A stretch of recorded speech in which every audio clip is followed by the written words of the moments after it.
조금 전에 발사된 것이 바로 이것입니다.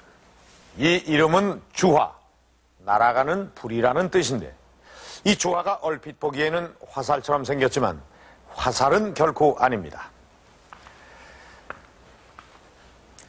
이 화살은 이 화살대 뒤쪽에 이렇게 홈이 파져 있어서 이것을 활쉬 위에 걸고 당겨서 날아갑니다.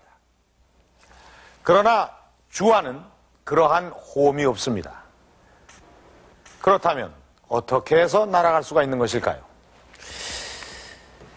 이 주화는 이 통 속에 있는 화약을 태워서 생기는 힘을 추진력으로 해서 스스로 날아갑니다. 바로 이것 때문에 주화를 로켓이라고 할 수가 있는 것입니다. 이 주화가 만들어진 것은 고려시대, 그러니까 1380년경입니다. 이게 이렇게 보기에는 아주 단순해 보이지만 무려 600년 전에 우리 선조들이 스스로 로켓의 원리를 이용해서 무기를 만들어냈다는 것은 아주 놀랄 만한 일입니다.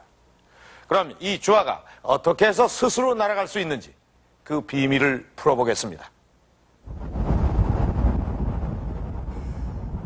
600년 전 고려시대에 만들어진 주화.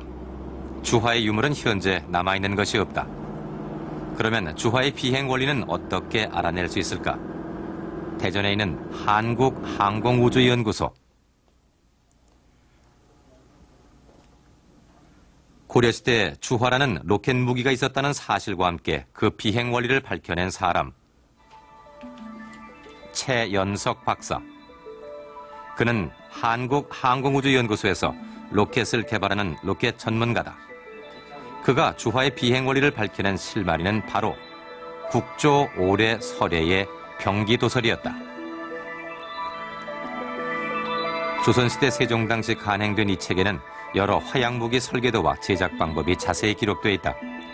국조 올해 설예의 설계도를 분석해본 결과 그는 신기전이 로켓 발사의 원리로 날아가는 무기임을 밝혀낸다.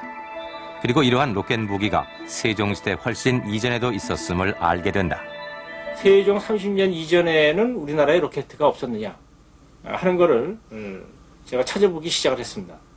찾아봤더니 화포식 그 언해에 주화의 약통과 신기전의 약통은 같다라는 기록이 보였습니다.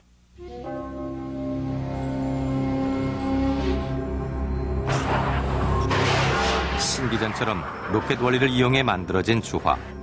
문헌을 찾아본 결과 주화가 고려시대 우왕 때에 만들어졌다는 기록을 확인할 수 있었다.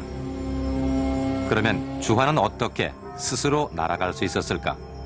그 비밀은 주화에 부착하는 화약통, 즉 약통 안에 있다. 약통 안에는 화약이 잘 탈 수 있도록 빈 원추형 공간을 만든다. 이 공간이 있어야 주화가 추진력을 낼 수 있다.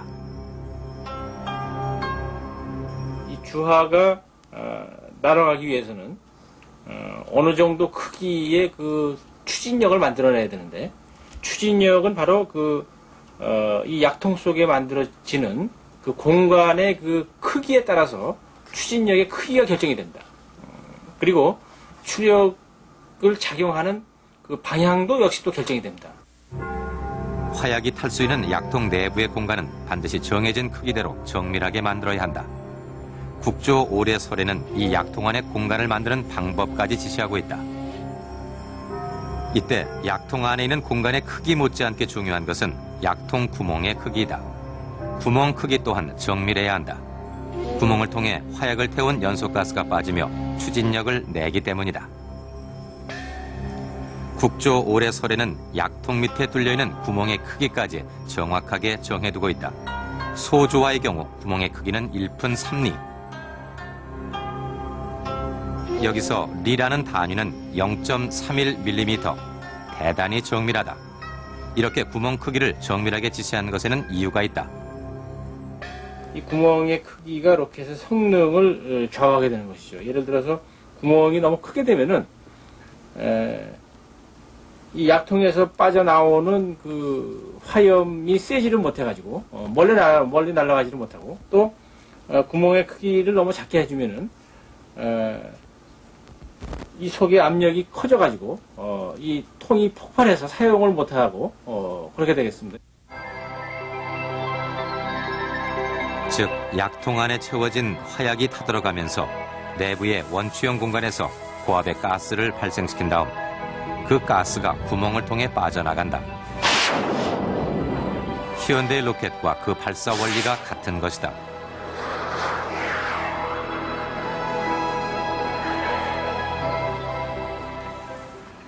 그러면 이렇듯 주화가 로켓의 원리를 이용해 날아간다면 주화가 날아갈 수 있는 거리는 과연 얼마나 될까? 자, 이게 얼마 정도. 취재팀은 전문가들의 도움을 받아 직접 주화를 쏘아보기로 했다. 먼저 600년 전 고려시대에 만든 것과 같은 방법으로 주화를 제작한 다음 발사할 준비를 했다. 그 다음 150m 지점을 예상 도달 지점으로 설정하고 목표물을 설치했다.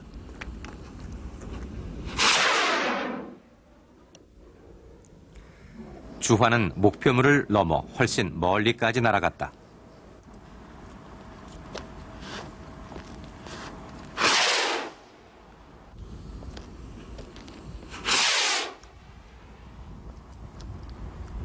여기서 딱 쏘잖아, 이제. 불 딱 보면, 연기날 때는 싹 보이는데, 중간쯤 오면 안 보이게.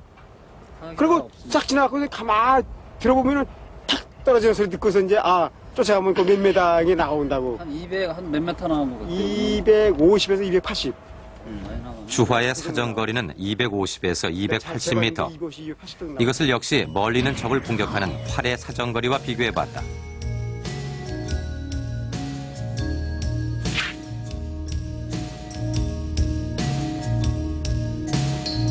화살의 사정거리는 100에서 150m.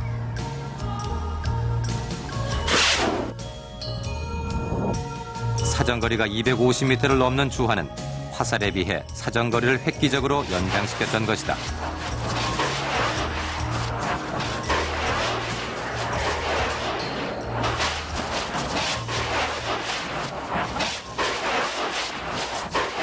고려시대 이 화살보다 2배나 멀리 날아갈 수 있는 이런 로켓 무기를 만들어냈다는 건 하나의 사건이라고 할 수 있습니다.